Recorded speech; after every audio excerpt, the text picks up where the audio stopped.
Hello, everybody. I hope you're doing well, and welcome to the Last Pillar YouTube channel. Please subscribe, like, and share. Ladies and gentlemen, my guest today is a powerhouse in independent journalism, delivering fearless, fact-driven insights that have woken up and empowered so many people worldwide. Since starting in 2007, your deep dives into geopolitics, economics, media manipulation, health hoaxes, and real solution have set the standard for open source intelligence. Documentaries like Century of Enslavement on the Federal Reserve and How Big Oil Conquered the World, and so much more. Please welcome the one and only James Corbett of the Corbett Report. Thank you for having me on. Pleasure to be here. Thank you. James, before we dive in, for anyone who cares about truth and freedom today, there is literally no better starting point than your new book. It's a masterful collection of 20 essays that brilliantly unpacks the globalists and their drive for control. Kindly introduce us to Reportage, Essays on the New World Order. What makes you decide to put this collection together at this precise moment, and why these 20 essays? Really, the timing of this is really just an accident of the fact that I actually finally completed this 20 essay volume just last year. So I was able to publish it this year. I have been working on it, as I say in the author's preface to this book. I've been working on it literally for 15 years now. So it's about time that it came out. But why do it in the first place? Maybe a question, because aren't I an online personality and I have a website and I do videos? So why do I need to put out a book? It is because I do think of myself first and foremost as a writer.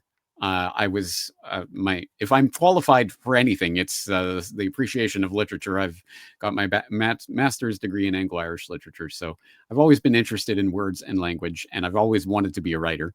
And so I think that perhaps my most fruitful contribution to this independent media space might be making some of this material manifest in the literary form, and also specifically in a physical format that can't be just flipped off at the flip of a sensor switch. Yeah. I've prepared a short list of bullet points topics which I consider to be of the most urgent, and I would love for you to run with each one of them for like 3 minutes so that we can deliver the clearest and most up-to-date picture possible. But before that, I want to focus on your incredible essay, the one I appreciated the most, which is Escaping the Grand Chessboard.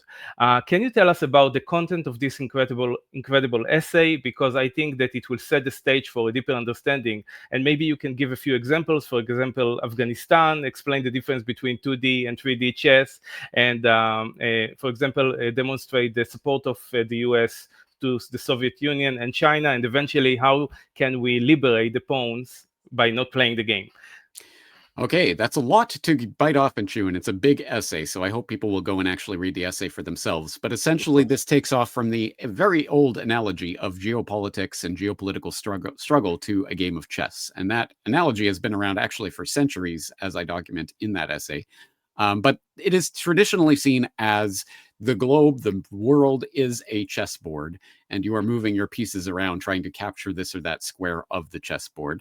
And perhaps no better example of that analogy has happened in the past 30 years than the publication of Zbigniew Brzezinski's book on the grand chessboard, where he, again, literally made that analogy of the globe as a type of chessboard. And his preoccupation in that book is how to extend American hegemony into the 21st century, essentially.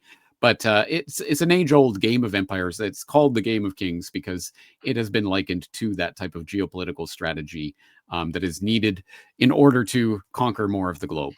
But I explore it from that perspective. Okay, so you have this geopolitical chess match that's going on between these competing powers, but that doesn't seem to explain certain things. So, for example, if we were to look at the Cold War of the 20th century between the US and the Soviet Union, we would start to see things that don't make sense from that two-dimensional perspective. Well, surely it is the white team versus the black team, the blue team versus the red team, however you want to phrase it, in terms of a chess match in which they're trying to conquer pieces of the chessboard from each other. So that would explain the war in Vietnam, or that would explain the battles in Afghanistan, etc. Right? But well, how would we then take certain parts of that don't seem to add up, like the Lend-Lease program, which literally propped up the Soviet economy and made it possible to function, let alone become an economically viable and militarily viable counterpart to the United States. The transfer of nuclear information to the Soviets, the literal creation of factories based on Ford and plans and others in order to build what ultimately became the tanks and other weaponry that was literally used against U.S. forces in places like in Vietnam and Korea, etc. Hmm. How do we explain this? I mean, these are opposing forces, but they seem in certain cases to be there seems to be a singular power behind them. And that's where I bring in the idea of the 3D chess analogy. And this should not hopefully be that mind-boggling for people today, because it's a well-known analogy at this point. But for people who don't know, the idea is 3D chess has existed actually in a playable form for over 100 years now, and has been there's various versions of it. But essentially, instead of a two-dimensional chessboard, you have a three-dimensional chessboard with pieces that can move up and down as well as across the board. And if we picture geopolitics in that way, we can see that from our two-dimensional perspective, if all we're looking at is nation states or regional hegemons fighting against each other, then we don't understand that, there may be a force that is puppeteering certain pieces on this chessboard in ways that we don't understand, the things dropping in and coming out. And that's perhaps the more fruitful analogy when we're looking at things like false flag terrorism. Who are Al Qaeda and where did they come from? They just arose spontaneously from the sands of Afghanistan? What? Huh? How? Why? In what way? Who was behind that? And how was the Al Qaeda chess piece moved into this portion of the chessboard or that portion of the chessboard in order to justify this invasion, or in order to help topple topple Assad in Syria, etc.? Hmm. How does this work? Again, the two-dimensional chess analogy doesn't seem adequate to explain it, but once we start thinking three-dimensionally and start to realize that there are forces that are above the nation-state system that we tend to see from our 2D perspective, then we can understand what's really happening on a geopolitical level.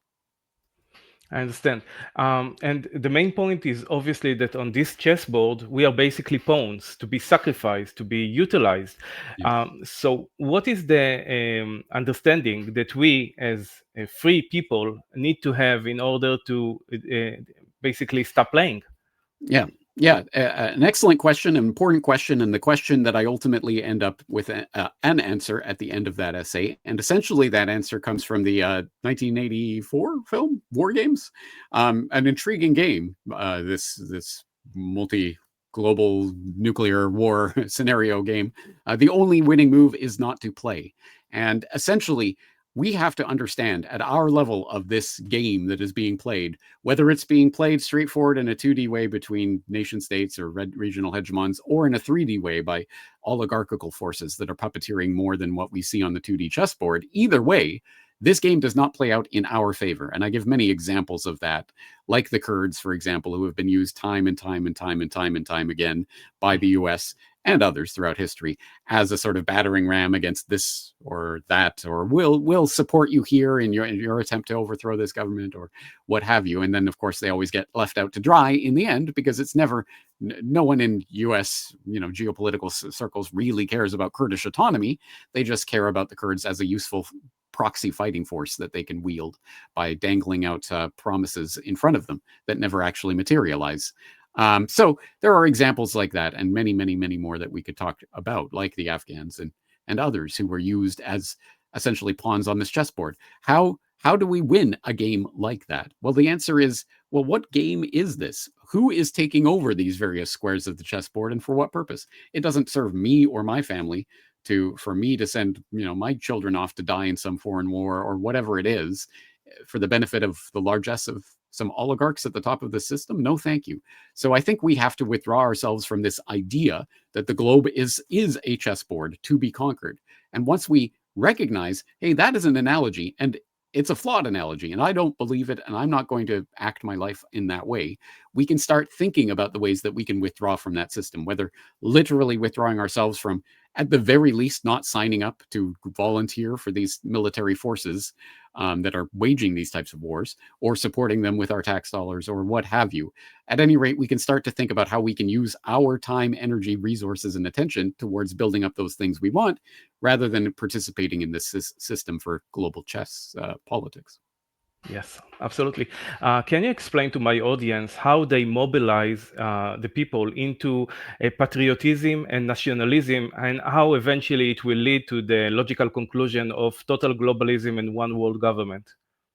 Yes, good question. So I tackle this in my essay on how to really defeat globalism because I think there are a lot of people out there who now realize that the agenda towards a global government of some sort or other is a real agenda that at least certain elements of the oligarchy really do adhere to.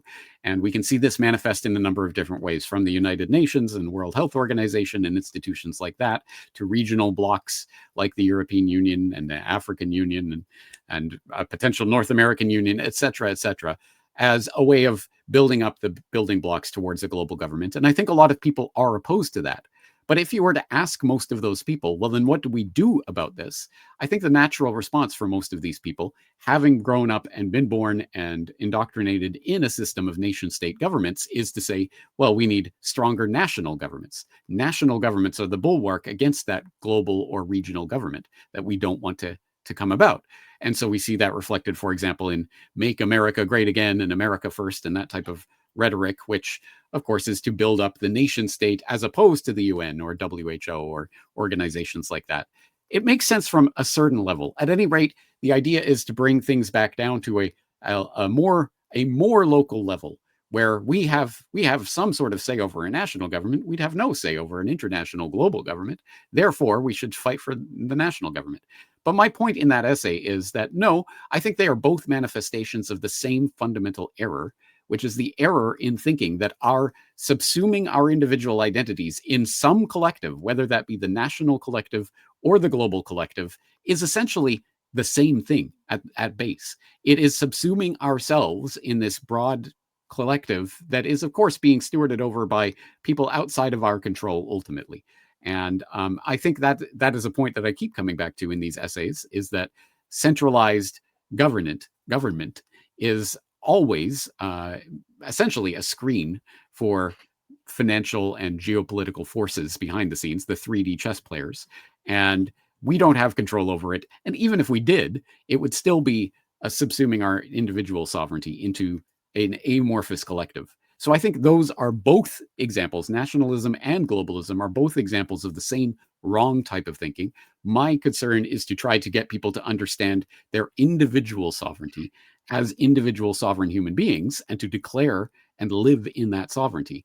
And once you do that, I think you really can actually defeat globalism rather than just change it out for, instead of the UN flag, how about the US flag? How about no flag? How about we are individual sovereign people who get to choose who we interact with and on what terms we interact with them?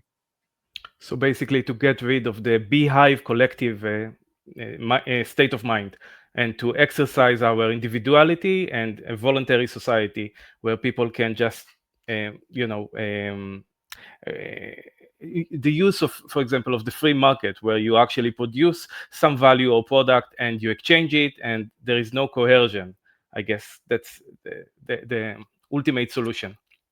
It is, and I do. I think I talk about a version of that in my essay on spontaneous order, because I think people are conditioned. Unfortunately, we've been conditioned into thinking that the free market is a bad thing, and a lot of people talk about free market as if that's what our current form of nation state driven crony capitalism is, the free market, and it's clearly corrupt and it's clearly bad, and it doesn't work very well for many people. Therefore, free market itself is bad. But no, we have to understand the free market is literally the voluntary association of people coming together to interact and transact as they see fit without a third party middleman like a nation state government in between.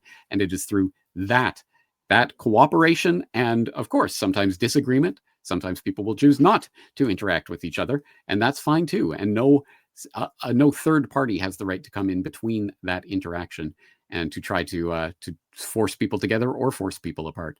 And once we declare our individual sovereignty, I think that all becomes manifest. It is just a question of who we interact with and on what terms we interact with them.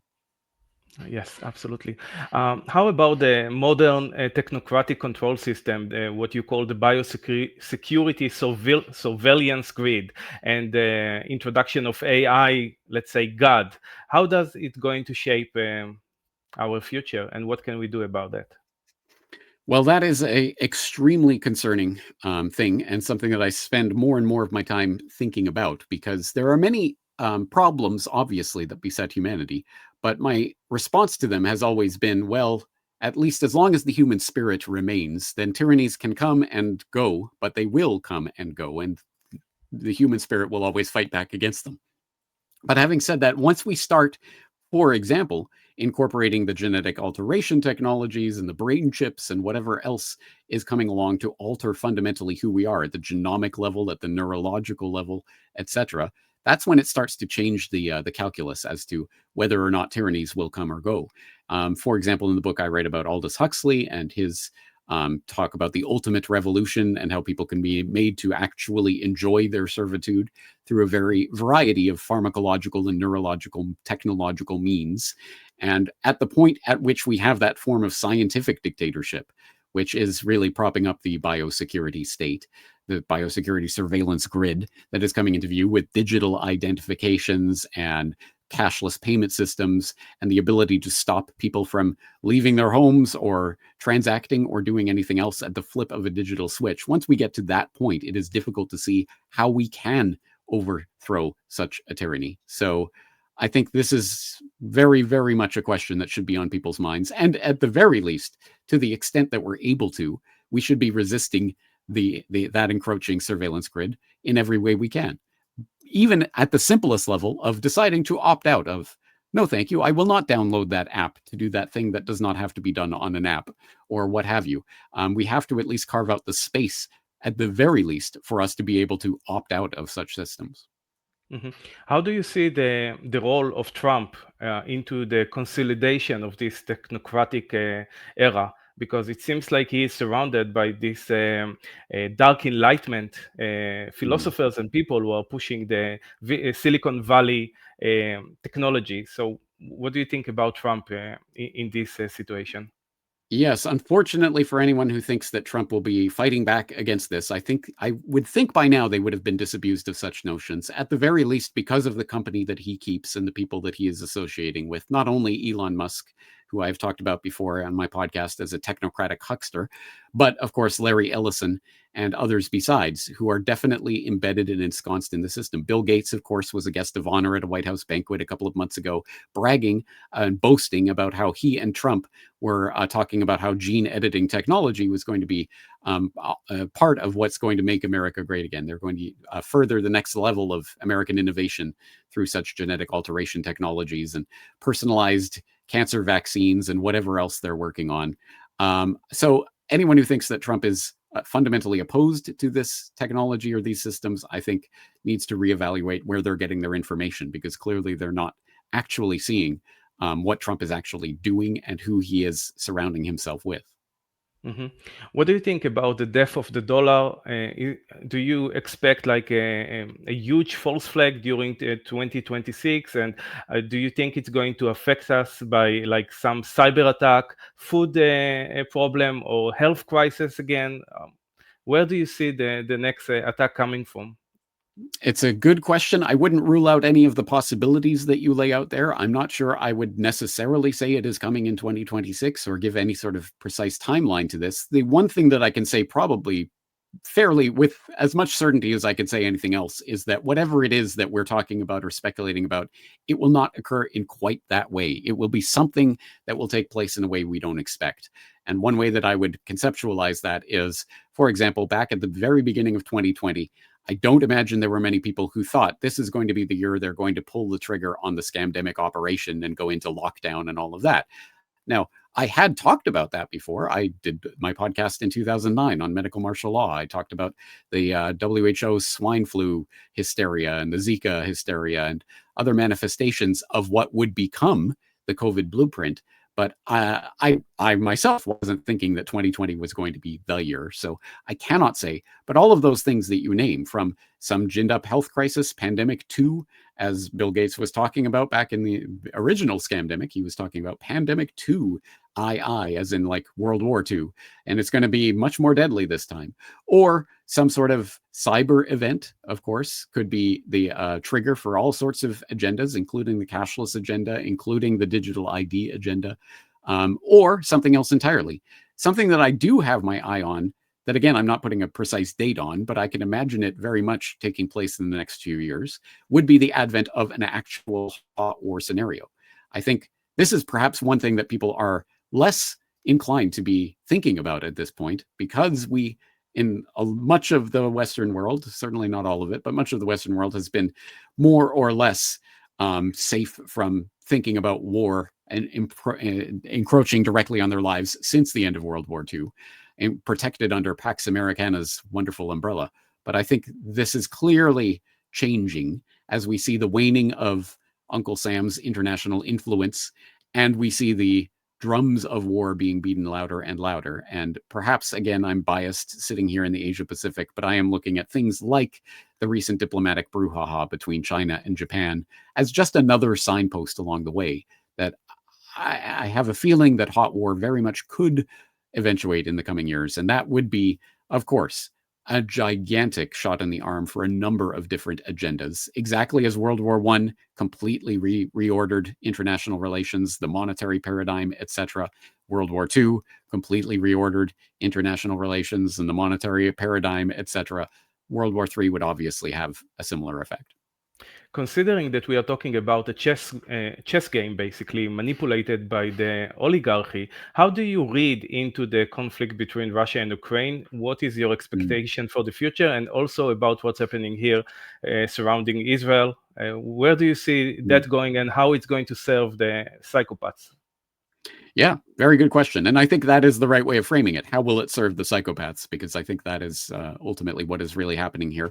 Having said that, I do not believe in the monolithic conspiracy that everyone receives their marching orders from some singular source and they all agree to it. And Putin and Xi and all of these people are just literal puppets or actors who are just reading lines that are fed to them. I think they are real human beings who probably, a lot of them, really do see things from their 2D perspective.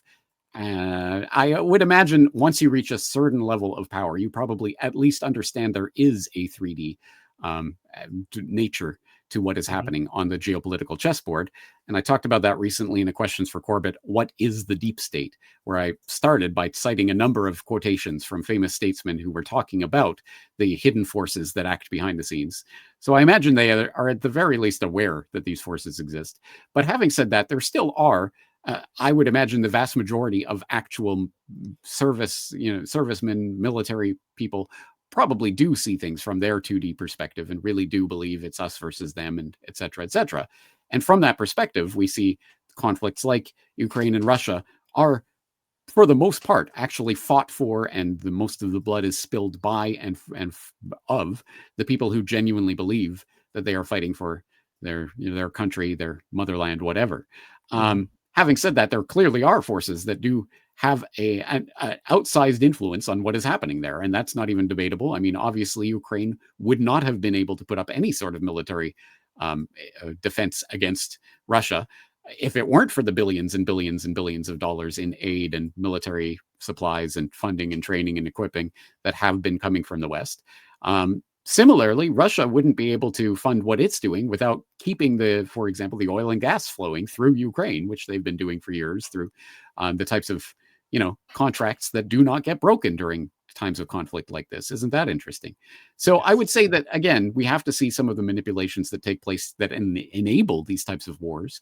But I would also caution against this, because obviously what I am stating here, for example, with the Cold War and previous conflicts being obviously heavily stage managed by puppeteering forces, that might lead some people to think that the conflict themselves, the battles, the wars themselves are not real in some sense.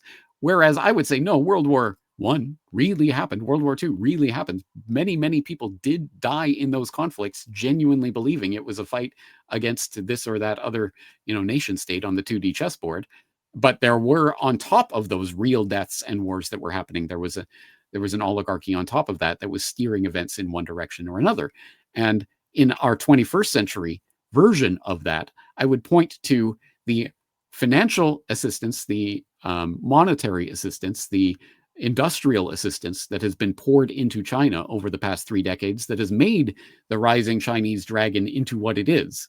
Again, I do not think the Chinese military and economic juggernaut that has arisen over the past couple of decades just came out of spontaneous hard work of the Chinese people, so much as it did from things like David Rockefeller meeting with Rong Yi-ren back in the 1980s to form the banking alliance that formed the backbone and the framework for the R&D and investment that various Fortune 500 companies poured into China in the 1990s, that formed the basis for the industrial base that started to form, that created the offshoring of Western industrial productivity to China, that created this economic juggernaut that was then parlayed into geopolitical power. And I don't think it's just a coincidence that there are so many Chinese military vehicles, drones, tanks, etc., that not only look like, but actually have exactly the same specifications as various American military counterparts. Clearly, they are being fed military technologies. So why and how and from whom?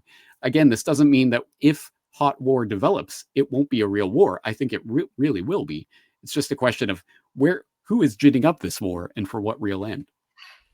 Yes, I would like to go back to the pandemic and use it as a test case to explain to the audience, with your kind help, how does it strengthen the power of the government? How do they increase control and basically monitor every aspect of our life and basically forcing us into surrendering more of our natural rights?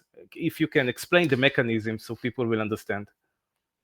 Yes, so just this past weekend, I just published an editorial, Can the COVID Scamsters Stick the Landing? And it basically asks the question, okay, so the scamdemic is mostly behind us, and most people aren't thinking about it on a daily basis anymore. But what really eventuated from that? Did the people, if this was some sort of conspiracy, if there were people that were actively behind the everything that we saw taking place during that scamdemic, did they get what they want? Are they getting what they want? Where are we along in that agenda? So I looked at specific examples of that.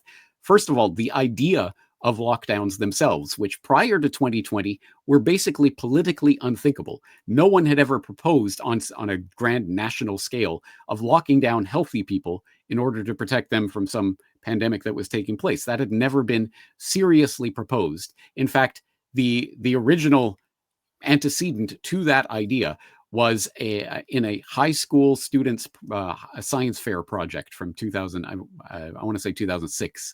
There was a Albuquerque high school student called Laura Glass who proposed that type of quarantine of healthy individuals and social distancing as a potential way of stopping a future pandemic as part of her high school science fair. It just turned out that she happened to have a father who was working in the biosecurity state in the US government during the Bush 1 administration. And he was obviously, I think, helping his daughter with that project and starting to lay the legislative infrastructure for the idea of lockdowns. But prior to 2020, no one was seriously proposing that. And then 2020 happened, China started locking down, and every government turned and essentially used that as an excuse to start locking down their own populations. First Italy, and then other countries around the world. So now it is not only thinkable, it is actually a part of the blueprint for how presumably nation states will operate in the event of the next declared public health emergency. We now have the precedent as well as the legal infrastructure for lockdowns, and now we also have the technological infrastructure for enforcing such lockdowns. Again, prior to 2020, there was, I suppose, there was enough of the technological infrastructure to try to enforce lockdowns, but it was very much hodgepodge, and there was no standard idea of how that would be done. But of course, that was all tested out during the scamdemic. So now we have all of these contact tracing apps and programs, the QR code check-ins that were used in order to allow or disallow people into various areas, depending on whether or not they were under lockdown or whether they had the vaccine in their arms, et cetera, et cetera. That technological infrastructure has now all been tested, tried out, used in real life, and is now making its way into everyday. I mean, now it's just a matter of course that you use your QR code ticket in order to get into a sporting event or whatever it is. People have been conditioned and habituated into using that technological infrastructure that was really rolled out en masse during the scamdemic.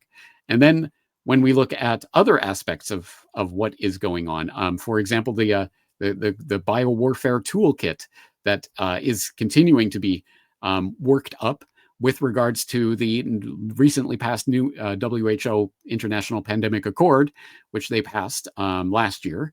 The United States as a significant holdout to that accord, but other states beside, talking about the creation of real-time information sharing of genomic information so that they can capture and hopefully nip in the bud any pandemic before it happens.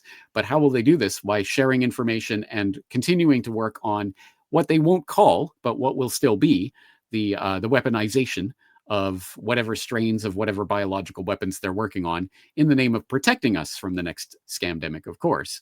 So there are a number of ways in which what took place over the past 5 years has set the framework and set the precedent for what is going to take place in the event of future declared health emergencies.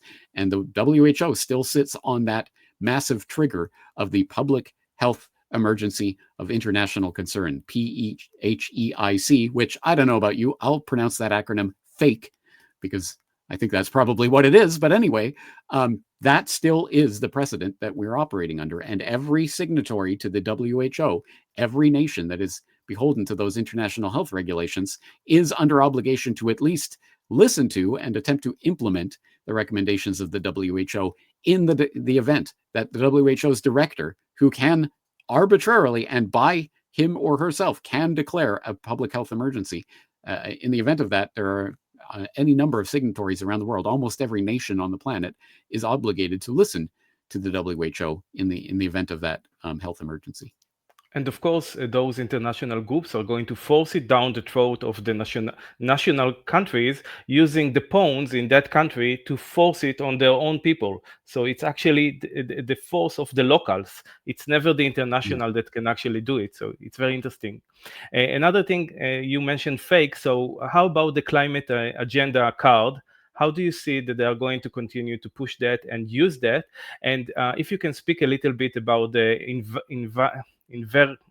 conservative, the people who wants to protect the environment. I apologize for my English. And how does it play into the eugenics? If you can speak a little about that. Important questions. So on the climate narrative, and I think it is a narrative, it is not the science, because of course science is an activity, it is a verb, it is a process that is engaged in, it is not a set of dogma that we all must lay down and believe. In fact, that is the opposite of science. So the science is not settled, as they have told us for decades on this. And I think finally the public is really starting to wake up in larger numbers to the fact that they have been played, perhaps because of what we just saw take place over the past 5 years. Oh, wait, doctors and scientists can lie for political reasons in order to get people to do what they want. I wonder if they've been doing that with this carbon dioxide is the scourge of the planet narrative that they've been foisting down our throats for decades. I think people are starting to question that. And that's why, for example, anyone who is taking stock of the latest conference of the parties, the COP30 that was taking place in Brazil last month, it was just a total fiasco. It didn't accomplish anything for the UNFCCC, the United Nations Framework Convention on Climate Change, or the climate change agenda generally, because people aren't buying it, and nation after nation is starting to turn its back on that agenda. But I think they're going to change that narrative from carbon dioxide equals temperature rise equals catastrophe, which doesn't seem to be selling so well these days. I think they're starting to change that narrative into one that is more centered on health.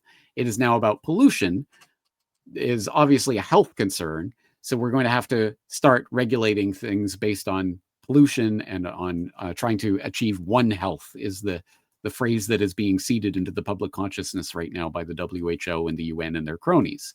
So I think there is a change happening in that agenda. I think they're going to continue pushing it just under different cover. But that does raise that more fundamental question about the controlled opposition of the environmental movement, as you pointed out. And so I do have an essay in the book on who controls the environmental movement, where I posit that the environmental movement as we know it, in terms of the large organizations, the large conservation organizations, the WWF and others, were demonstrably founded and funded by eugenicists who have been concerned for at least, well, over a century now, a century and a half, with limiting the human population, specifically limiting those parts of the human population that they don't like. The poor, the indigent, criminals, and the underclass, they need to get sort of weeded out of the gene pool. The people who who have the superior stock, like the billionaires and people who bow down to the billionaires, maybe they can be allowed to live. That is the fundamental underlying motivation, ideology, religion, even of the oligarchical class for the past century and a half. And I talk about that in more detail in other parts of the book. But essentially, the literal card-carrying eugenicists, including the president of the British Eugenics Society, were the ones that were founding organizations like the World Wildlife Federation. Why? Well, because the environmental movement, although there is a genuine, I think, environmental movement of people who are genuinely concerned about the industrial activity and what it is doing to the planet, and I think there are valid questions about strip mining and lithium production and other such things. How are the solar panels even getting made actually, and what are they doing to the environment? I think there are genuine environmental concerns, but that has been almost completely pushed to the side for this one note fixation on carbon dioxide. And why carbon dioxide? Because of course it is necessary for all life on the planet, including of course human life. Humans, of course, expel carbon dioxide with every breath, which by its very nature, just by implication, it has always meant that it would be better for the planet if a lot of people died. And that's always been the implication. But they're actually starting to inch out towards actually literally saying that now. There was a scientific peer-reviewed study that came out a couple of years ago. Humans contribute to carbon dioxide level raises by breathing. ... We have to have less people breathing.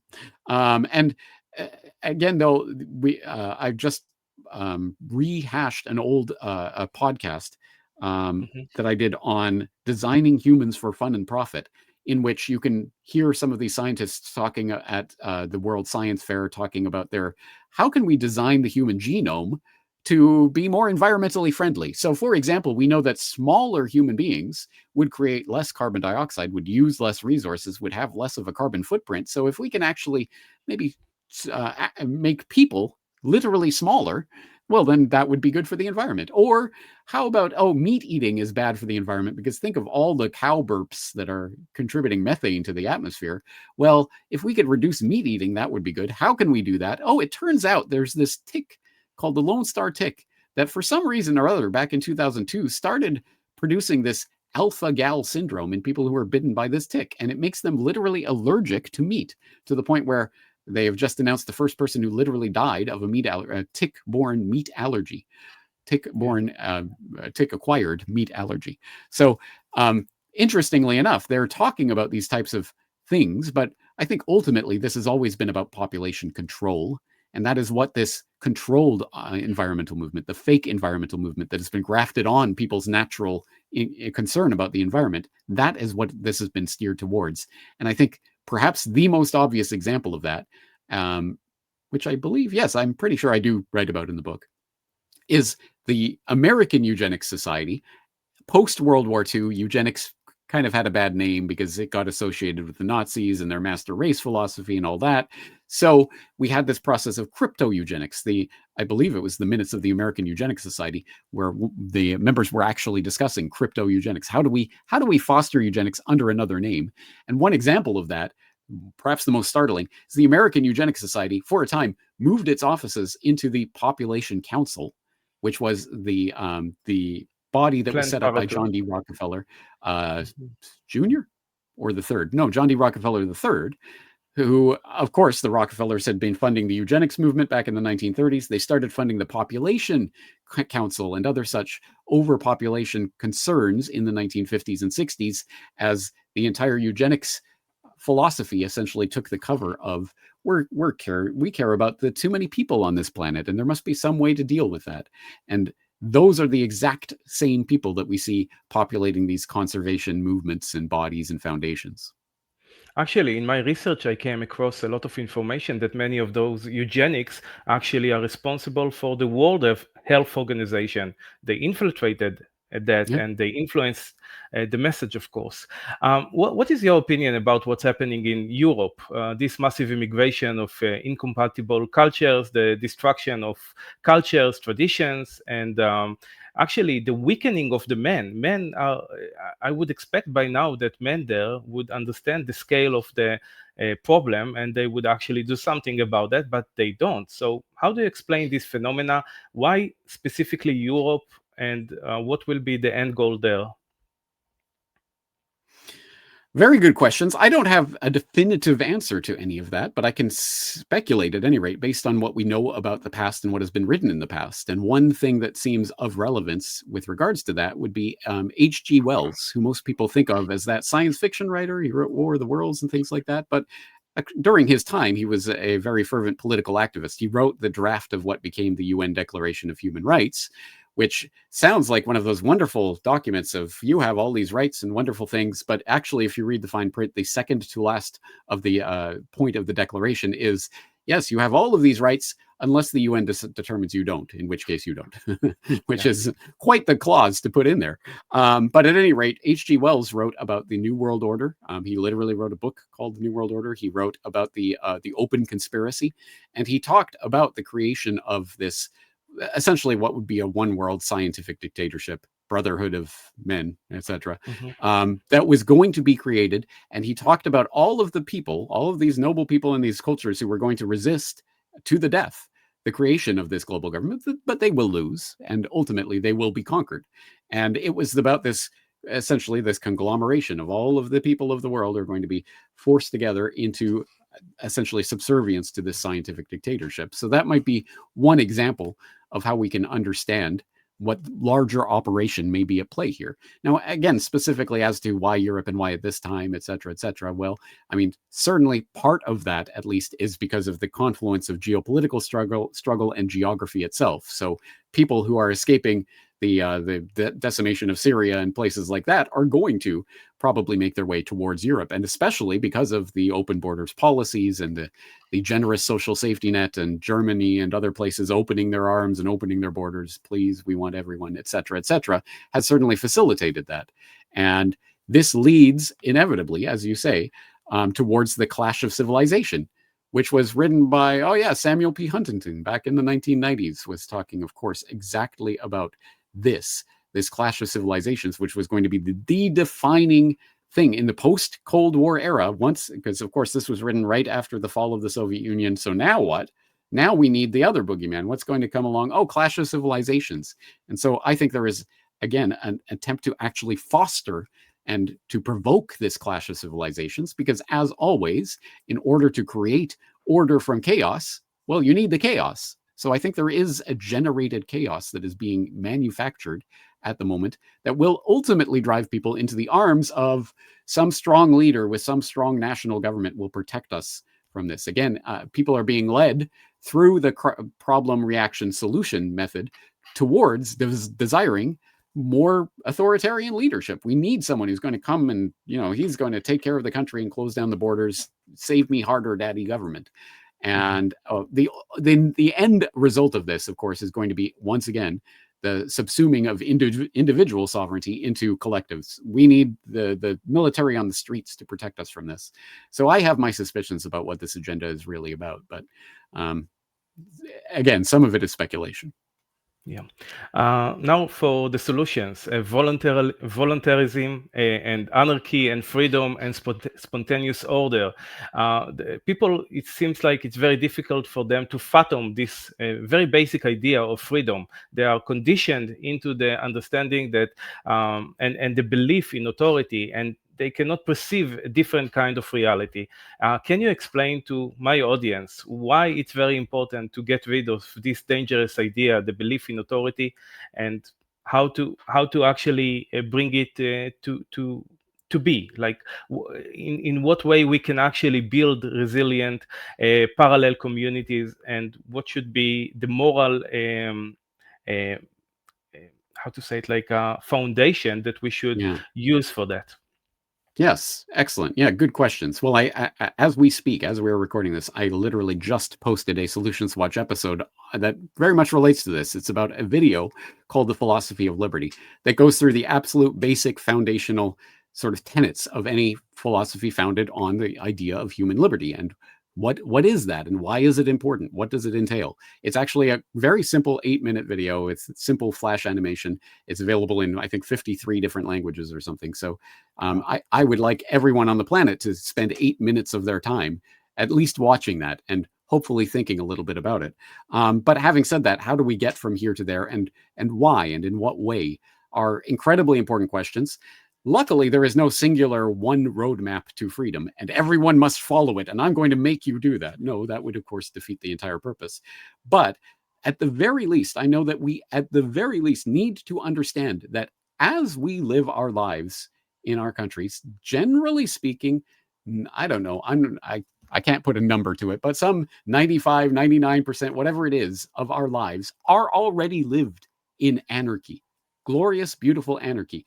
We get to choose what we're going to wear in the morning. We get to choose if we're going to go see this friend or if we're going to go over here, if we're going to do this. We get to choose what job we're going to work. We get to choose who we're going to marry. We get to choose a lot of things about our lives in beautiful, glorious anarchy, as in my individual will and negotiating with those around me in order to do the things that I want to do.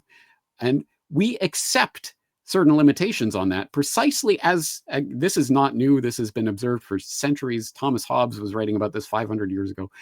People accept limitations on that, voluntarily give up some of their own individual liberty for protection from the state. As in, the state is going to protect us from bad men in various ways. And obviously the police forces and military and things like that. We need a centralized government for that. Yes, you can have your, you can marry who you want. You can have friends as you want. You can choose what job. But if we're going to talk about defending your territory or defending yourself against robbers or what have you, we need a centralized authority to step in and solve those problems for us. I would beg to differ. I think that the spontaneous order would also cover things like security. The key is, if we value something, we can find a way to bring that thing into existence, and we can negotiate with others to voluntarily participate in things that, for example, yes, I don't want to be subject to robbers or foreign hordes invading my country or whatever it is. So I will voluntarily cooperate with this or that person in order to provide security from that. Now, how do we adjudicate matters? Because obviously there's always adjudication that will need to be done in any society because people will disagree and they'll have arguments and they'll have conflicts. How do we adjudicate those things? We don't have to reinvent the wheel for this. In fact, the idea that all laws are things that are written down on pieces of paper by people in positions of power that they've somehow manifested into is a relatively new idea, at least in terms of the grand scope of human history. No, it hasn't always operated that way, that there's some central person who's writing down the laws and that becomes a law. No, we have laws of human nature that have pertained, presumably for all of humanity, about property and about what constitutes theft and murder, etc. And when it comes to adjudication, it does not mean that there needs to be a monopoly on the protective services like police. It does not mean there needs to be a monopoly on the court system. In fact, again, we could look, for example, at the idea of the common law as it developed, for example, in England, that you can have a locality in which there is a tradition that has been adjudicated over the course of however many umpteen generations, that in this community we have these standards, we have these laws, we have these ways of dealing with these problems, and those are subject to change because precisely because they are not written down on a piece of paper. This is the law of the land, because they are the sum total of an aggregation of knowledge and adjudication that has taken place over the course of decades or centuries. Then they are able to be they are malleable for the future as well as new conditions arise. And of course, there will be adjudications that some people disagree with.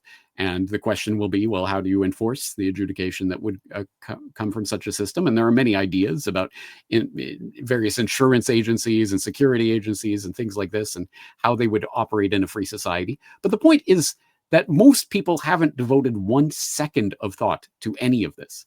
They have given precisely 1 second of thought and thought, well, it has to come from government, so that's it.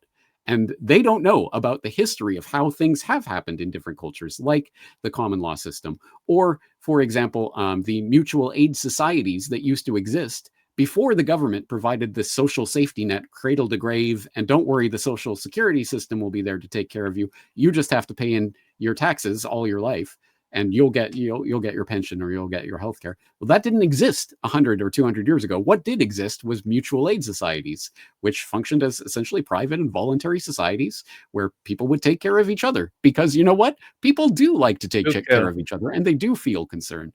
So I think those are some of the things that we have to think about. We do not have to reinvent the wheel on all of this. We just have to start thinking about it and manifesting it into reality. Perhaps easier said than done. Yeah, I think we should begin by removing our children from these indoctrination centers and introduce them maybe to the philosophers that you learn from. And I would like to know who are the main philosophers in anarchy. I suppose you belong to anarcho-capitalism mostly. So I would like You to know, know who yeah, influenced you.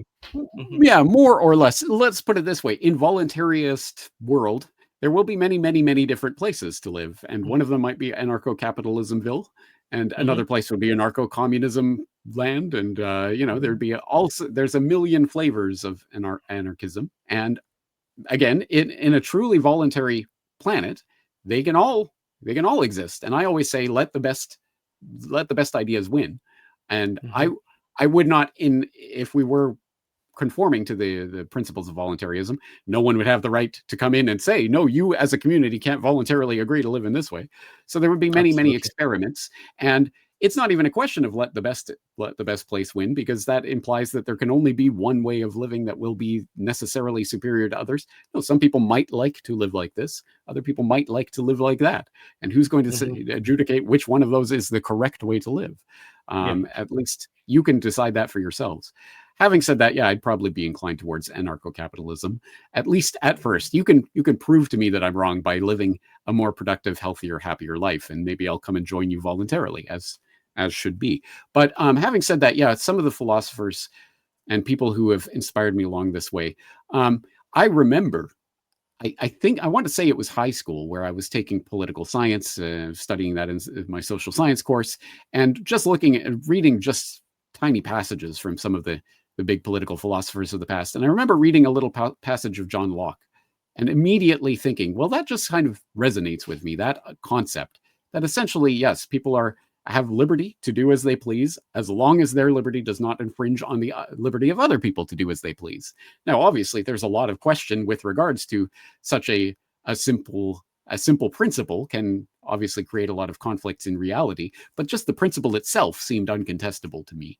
And so I Mhm, immediately resonated with that. It wasn't until years later that I understood, oh, that was one of the founders of the school of political philosophy that developed into libertarianism, which is a fraught word in today's day and age, depending on what country you live in and the context of that. But however you want to decide to define that, liberal, libertarian, anarchist, voluntarist, etc. There are a lot of labels for that. But John Locke, as a person who pointed along the way, I always say that the Declaration of Independence is, if there is any political document that has ever been penned that I would say, yeah, I mostly agree with, it would be that one. Because at the very least, again, I think it starts from the fundamental propositions that I myself tend to think are correct about the inalienable rights of the individual, the God-given rights that cannot be taken away by any government.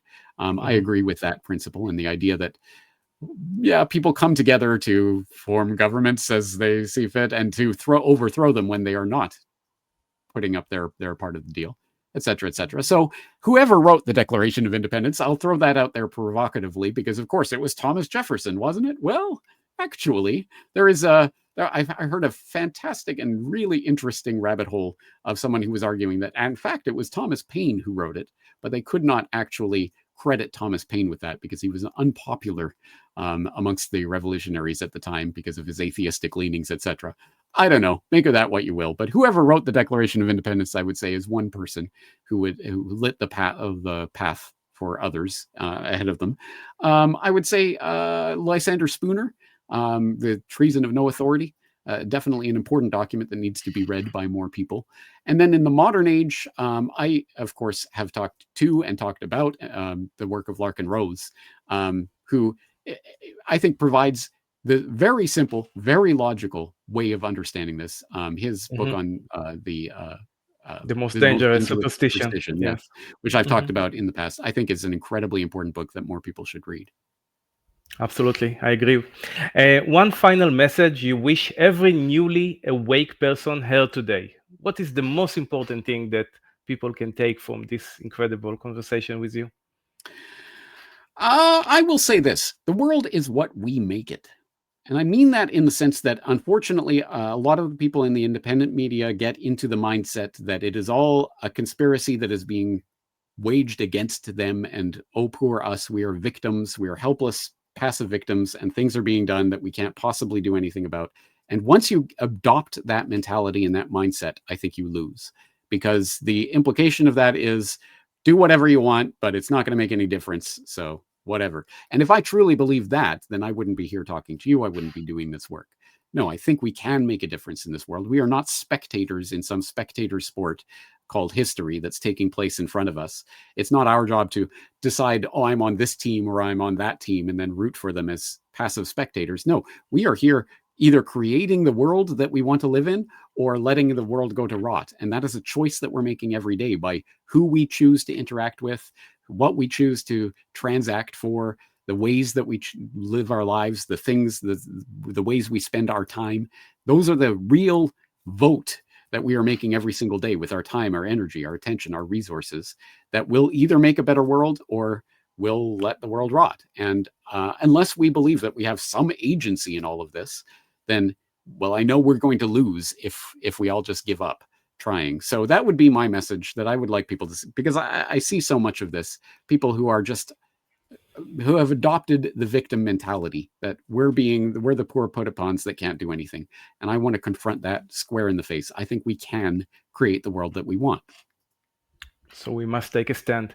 Where can my audience find your incredible work, if you can? The best way to find me is at corbettreport.com. That is CORBETT report.com. And there you will find 19 years now almost of archives of audio, visual, textual material. That's all available there for free. You can become a member of the Corbett Report, but I would only ever tell people to do that if they are already familiar with my work and want to support it. If it's your first time, just go and take a look at the website, go through. I like to think of it as a repository of information, because a key part of my work has always been citing my sources and documenting what I'm talking about. So even if you don't like me or you don't agree with my conclusions, at the very least, you'll be able to see all the source documents and things that I'm citing. Of course, if you're interested in the book, you can go to reportagebook.com. Yes.